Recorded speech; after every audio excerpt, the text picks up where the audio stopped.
வணக்கம். நான் வன்னையம்பதி பகுதியில் அமைந்திருக்கக்கூடிய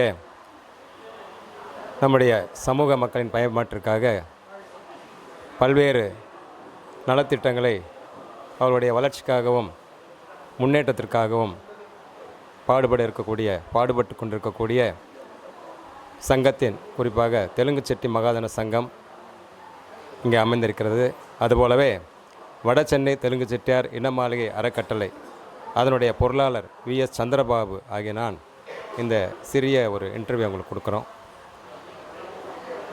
சற்றேறக்குறைய 1927 4/2/1927 அன்று இந்த இடத்திலே தெலுங்கு செட்டி மகாஜன சங்கம் என்பது திரு MS முத்துகிருஷ்ணன் ஐயா, நாடக பேராசிரியர், நாடக செம்மல், சமூக செம்மல், அவரது அயராத முயற்சியால் இந்த சங்கம் துவக்கப்பட்டு இன்னும் ஓரு ஆண்டு காலத்திலே 100ஆம் ஆண்டு அந்த நிறைவு விழாவை நாங்கள் அதை செய்ய இருக்கிறோம்.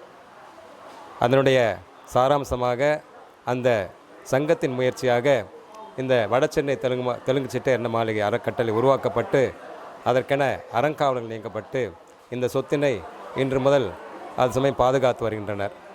இந்த தெலுங்கு செட்டி மகாஜன சங்கமும் வட சென்னை தெலுங்கு செட்டியார் இனமாளிகை அறக்கட்டளையும் சங்கத்தினுடைய சமூக வளர்ச்சிக்கும் இந்த சொத்தின் பராமரிப்புக்கும் இருப்பதோடு அல்லாமல் ஏனைய பல்வேறு நலத்திட்டங்களை இந்த சமூக மக்களுக்கு மட்டுமல்ல பகுதி வாழ் மக்களுக்குமே நிறைய வழிகாட்டுதல்களும் நிறைய பயன்களை செய்திருக்கிறாங்க. குறிப்பாக மாணவர்கள் பயன்பாட்டிற்கு கல்வி உதவித்தொகை அதனுடைய ஏராளமாக ஆண்டுதோறும் வழங்கி கொண்டு வந்திருக்காங்க. அதன் அடிப்படையில் ஒரு கல்வி அறக்கட்டளை ஆரம்பிக்கலாம் என்று சொல்லி தற்போது 2018ஆம் வருஷம் இந்த 24 மணி அன்னை சமூக கல்வி காமாட்சி கல்வி அறக்கட்டளையானது துவங்கப்பட்டு இன்று சிறப்பான முறையில் நடைபெற்று வருகிறது. அவர்களும் ஏராளமான கல்வி வளர்ச்சிக்காக சமுதாய மக்களுடைய கல்வி பயன்பாட்டிற்காக அவர்களுடைய முன்னேற்றத்திற்காக வாழ்வாதாரத்திற்காக சிறப்பான வகையில் பல்வேறு பணிகளை நலத்திட்டங்களை சங்கத்தோடவும் சங்கத்தின் நிர்வாகிகளோடவும் இனமாளிகை அறக்கட்டளையும் சேர்ந்து பல்வேறு நலத்திட்டங்களை இன்று வரை செய்து கொண்டு வருகிறார்கள்.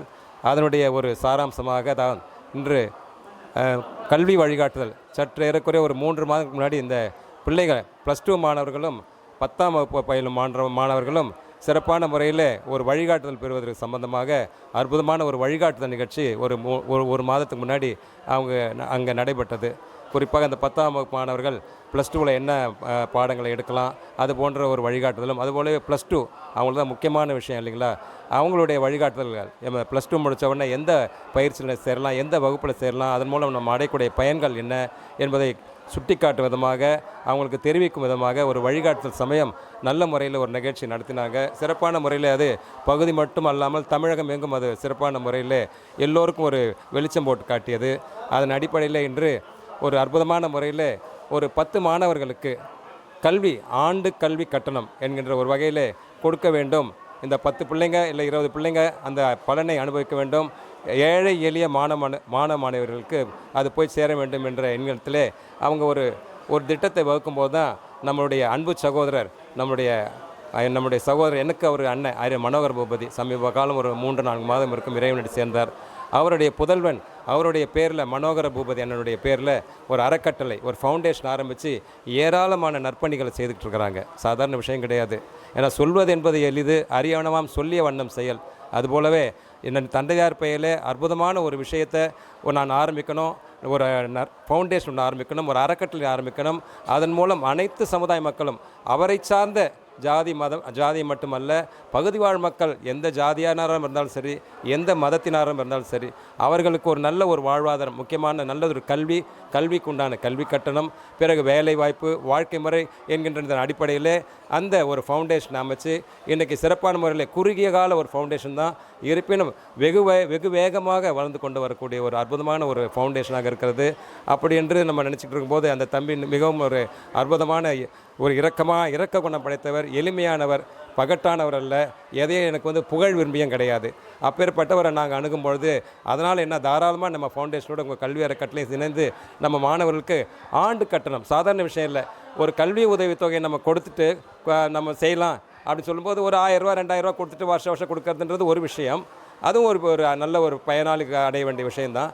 ஆனாலுமே இது கல்வி ஆண்டுக்கு ஒரு முறை என்பது ஒருத்தருக்கே ஒரு 23,000 ஒரு 30,000 வந்தால் நான் அதை ஏற்றுக்கிறேன். இதுபோல் ஒரு 10 மாணவர்களுக்கு இன்றைய காலகட்டத்தில் இன்று முதல் வருடம் என்பதனால் அந்த ஒரு திட்டத்தை அவர் வகுத்து கொடுத்து இன்று ஏறக்குறைய ஒரு 2 லட்சத்துக்கு மேலாக 3 லட்சத்துக்குள்ளாக அவரே முழு பொறுப்பையும் ஏற்று இன்றைக்கி இந்த இளமாளிகை சங்கத்துடைய வழிகாட்டின்படி இயங்கக்கூடிய அந்த கல்வி அறக்கட்டளையின் சார்பிலே இன்று ஒரு 10 மாணவர்களை தேர்ந்தெடுத்து நம்ம பகுதி வாழ் குறிப்பாக அரசு உதவி பெறும் அந்த பள்ளிகளை சார்ந்த மாணவ மாணவிகளுக்கு இன்றைக்கி வழங்க இருக்கிறாங்க.